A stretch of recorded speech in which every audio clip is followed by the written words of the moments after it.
Halo Sobat Karantina, balik lagi dengan saya Katu sebagai host pada podcast kali ini. Pada beberapa menit ke depan, kita akan berdiskusi dengan CPNS Latsar Badan Karantina Indonesia tahun 2025. Pada saat ini, saya ditemani oleh beberapa narasumber. Selesai pepatah, tak kenal maka tak sayang. Oleh karena itu, saya persilakan kepada kakak untuk memperkenalkan diri terlebih dahulu. Halo semuanya, perkenalkan nama saya Anissa Triana Putri, profesinya teknisi pengendali hama penyakit ikan terampil di Balai Karantina Hewan Ikan dan Tumbuhan Sumatera Selatan. Halo, perkenalkan nama aku Aldi Fasisna dari UPTB Kahit Kepulauan Riau, asal daerah Medan Sumatera Utara.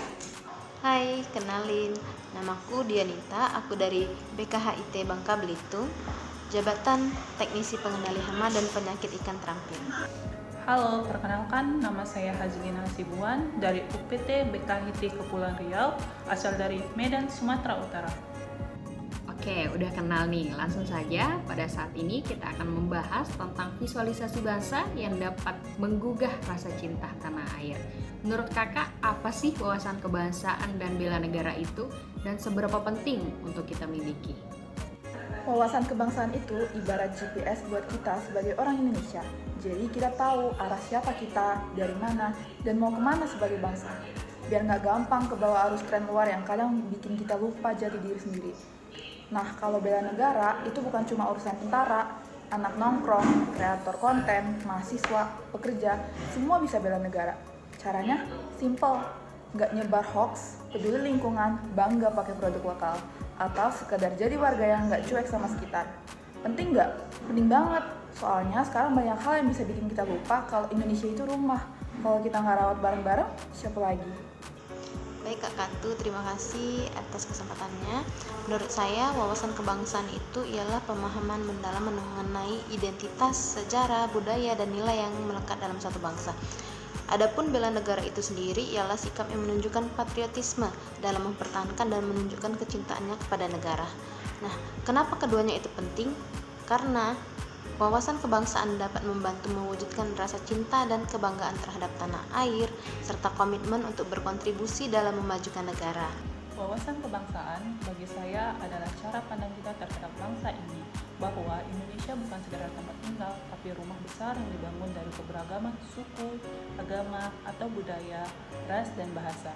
Sementara bela negara bukan hanya soal angkat senjata atau jadi tentara.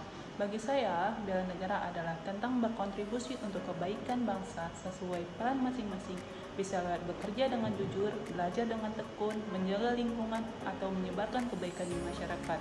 Baiklah Kak, terima kasih atas pertanyaannya. Jadi wawasan kebangsaan dan bela negara adalah dua hal yang berbeda menurut saya. Wawasan kebangsaan sendiri adalah cara pandang bangsa Indonesia terhadap jati diri dan lingkungannya yang berlandaskan pada Pancasila, Undang-Undang Dasar 1945, NKRI, dan Bhinneka Tunggal Ika. Sedangkan sikap bela negara adalah sikap dan perilaku warga negara yang dijiwai kecintaan terhadap tanah airnya. Wawasan kebangsaan dan bela negara adalah hal yang sangat penting bagi kehidupan sekarang karena itu merupakan fondasi bagi persatuan dan kesatuan bangsa Indonesia yang memiliki keanekaragaman budaya, suku, agama, dan lain-lain. Jadi itu merupakan hal komponen utama dalam menjaga kedaulatan negara. Setelah membahas tentang wawasan kebangsaan, kita akan makin mengerucut bagaimana wawasan kebangsaan diimplementasikan dalam menumbuhkan rasa cinta tanah air. Dengan berbagai latar budaya yang berbeda, boleh kakak sampaikan bagaimana cara menumbuhkan rasa cinta tanah air dan bangsa? Baik, terima kasih Kak. Cara saya membangun rasa cinta tanah air dan bangsa dengan latar belakang saya orang Palembang, tentunya saya sangat menyukai dan mencintai makanan dan produk-produk lokal khas Palembang, seperti contohnya pempek, model, tekwan, dan lain sebagainya. Dan sekarang itu banyak produk pakaian dari kain jemputan khas Palembang dengan desain yang bagus dan menarik. Dan saat ini tuh sangat marak dijual di pasaran. Saya lahir di Sumatera Utara, tanah yang kaya budaya dan alam luar biasa. Salah satu yang paling saya banggakan adalah Danau Toba. Bukan cuma soal keindahan, tapi karena di sanalah cerita, sejarah, nilai-nilai Batak hidup dan diwariskan. Di tepi Danau Toba, saya belajar arti menghormati leluhur, menjaga alam, dan hidup dalam harmoni. Di situ, saya sadar cinta tanah air bukan sesuatu yang dipaksakan, tapi tumbuh dari rasa bangga terhadap warisan dan budaya sendiri. Karena kalau kita sudah cinta dengan akar kita pasti akan peduli dengan tanah yang lebih besar, yaitu tanah air kita bersama Indonesia. Baik Kak, terima kasih atas pertanyaannya. Jadi, dengan latar daerah berbeda-beda, bagaimana cara membangun cinta tanah air dan bangsa? Yaitu yang pertama, kita harus mulai dari diri kita sendiri, yaitu kita harus mengenal budaya-budaya lokal dari daerah lain, bukan hanya dari daerah kita sendiri, karena Indonesia itu negara kesatuan yang memiliki banyak sekali budaya dan keanekaragaman lainnya.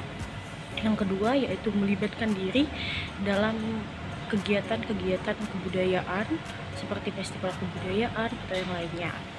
Ketiga, yaitu mengembangkan kerjasama antar daerah dengan semangat untuk kesatuan dan persatuan bangsa kita.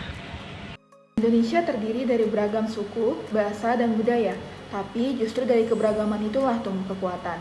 Saya tumbuh di lingkungan yang menjunjung tinggi budaya Batak, dan salah satu yang paling berkesan buat saya adalah tarian tortor.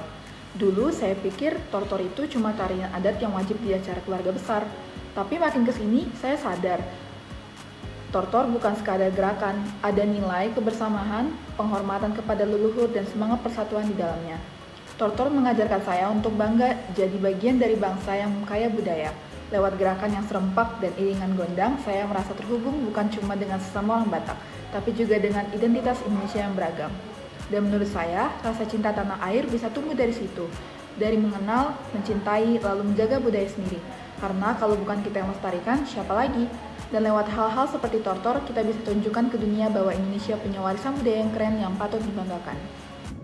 Menurut kakak, di era digital seperti sekarang, apa tantangan terbesar dalam menumbuhkan rasa cinta tanah air dan bangsa? Menurut saya, tantangan terbesar di era digital adalah kita lebih banyak konsumsi hal dari luar, sampai lupa mengenai negeri sendiri.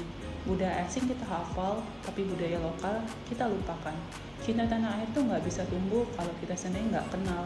Makanya, di tengah arus digital, penting banget buat tetap bangga, tetap melestarikan budaya Indonesia seperti batik, dan memperkenalkan tentang Indonesia seperti alam di lebih luas sosial media. Baik Kak, ini merupakan pertanyaan yang sangat menarik ya. Jadi apa tantangan terbesar dalam menumbuhkan rasa cinta terhadap bangsa dan tanah air di era digital sekarang? Jadi seperti yang kita ketahui, tantangan terbesar yang utama yaitu adalah arus globalisasi yang sangat bebas. Kita ketahui bahwa anak-anak muda zaman sekarang itu bahkan lebih hafal budaya luar daripada budaya kita sendiri. Tantangan kedua yaitu disinformasi dan hoax. Dengan banyaknya berita-berita yang menyimpang sekarang ini, orang-orang mudah terprovokasi sehingga dapat melemahkan rasa nasionalisme itu sendiri. Yang ketiga yaitu kurangnya literasi digital. Jadi bangsa sekarang ini sulit membedakan mana informasi yang positif bagi bangsa dengan propaganda yang banyak disebarkan melalui internet ya. Yang keempat yaitu kecenderungan individualisme. Dengan adanya media sosial yang sangat luas sekarang ini menimbulkan rasa mementingkan diri sendiri daripada bangsa dan negara. Itu sih menurut saya yang menjadi tantangan utama. Sedangkan solusi yang dapat kita perbuat dari permasalahan ini yaitu dengan memperkuat pendidikan karakter serta memperbanyak konten-konten positif sehingga tidak menimbulkan hoax atau misinformasi apapun. Terima kasih. Sekarang tuh tantangan terbesar ya, kita hidup di dunia yang serba cepat dan serba scroll. Bangun tidur yang dicek bukan berita Indonesia, tapi trending di TikTok atau konten viral dari luar negeri. Jadi kadang rasa cinta tanah air itu keskip, belum lagi algoritma medsos yang kadang bikin nunjukin sisi negatif terus dari Indonesia. Kasus inilah, drama itulah, bikin kita gampang pesimis sama negara sendiri. Padahal banyak banget hal positif dan keren dari Indonesia yang gak kalah seru, cuma jarang muncul di timeline. Intinya, era digital tuh kayak dua sisi koin, bisa bikin kita makin cinta tanah air atau malah makin jauh. Tergantung gimana kita pinter-pinter milih konten dan siapa yang kita ikutin. Makanya sekarang tugas kita bukan cuma jadi penonton, tapi juga jadi konten kreator kebangsaan yang bisa bikin orang lain juga bangga sama Indonesia. Untuk tantangan terbesar dalam menumbuhkan rasa cinta tanah air di era digital sekarang ini, yaitu menurut saya banyak sekali berita-berita hoax yang bertujuan untuk memecah belah persatuan Indonesia. Jadi kita sebagai warga negara Indonesia yang baik, sebagai ASN, harus pintar memfilter informasi yang kita terima. Jangan sampai kita menelan dan menerima informasi yang belum jelas sumbernya. Oke, pertanyaan terakhir. Coba kakak sebutkan satu hal yang paling disukai tentang Indonesia, entah itu makanan, tempat, atau apapun. Dan coba jelaskan alasannya. Baik, kalau membahas tentang sejarah makanan atau tempat yang disukai di Indonesia itu mungkin banyak sekali ya. Banyak kita ketahui, apalagi tempat-tempat di Indonesia itu banyak sekali tempat-tempat bagus dari Sabang sampai Merauke. Tapi khusus karena saya berasal dari Palembang, mungkin mengenai makanan ya, saya pasti akan menjawab pempek. Karena pempek itu suatu ciri khas kami gitu. Jadi kalau orang bicara pempek pasti mereka menghubungkannya dengan Palembang gitu. Jadi kalau disukai ya pasti itu ya. Terus saya sebagai orang yang suka untuk jalan-jalan gitu, jadi ingin sekali mencicipi seluruh makanan yang ada di Indonesia, menjelajahi tempat-tempat bagus di Indonesia gitu.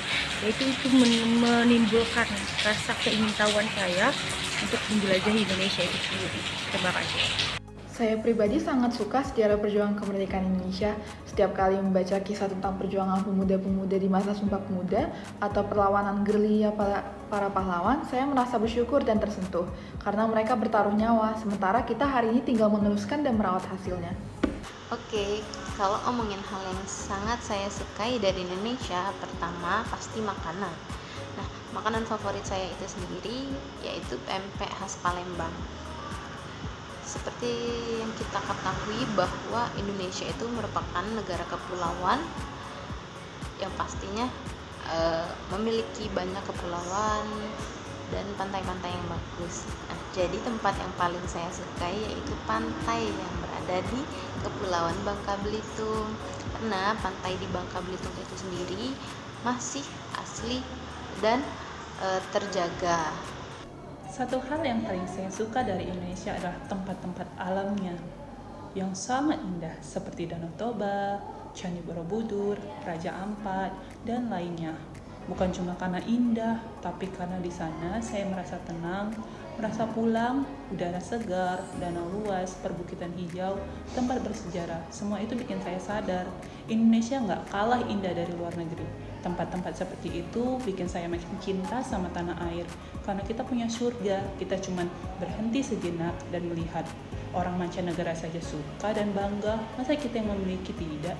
Jadi kita harus menjaga alam Indonesia dan melestarikannya. Sobat Karantina, itulah tadi sesi diskusi yang telah dilakukan. Terima kasih kepada teman-teman atas waktunya. Pesan saya, mari kita perkuat wawasan kebangsaan kita. Tunjukkan cinta tanah air itu bukan hanya lewat kata, tapi lewat tindakan nyata. Saya sebagai host pamit undur diri dan sampai jumpa. Karantina kuat, kompeten, unggul, amanah, tangguh.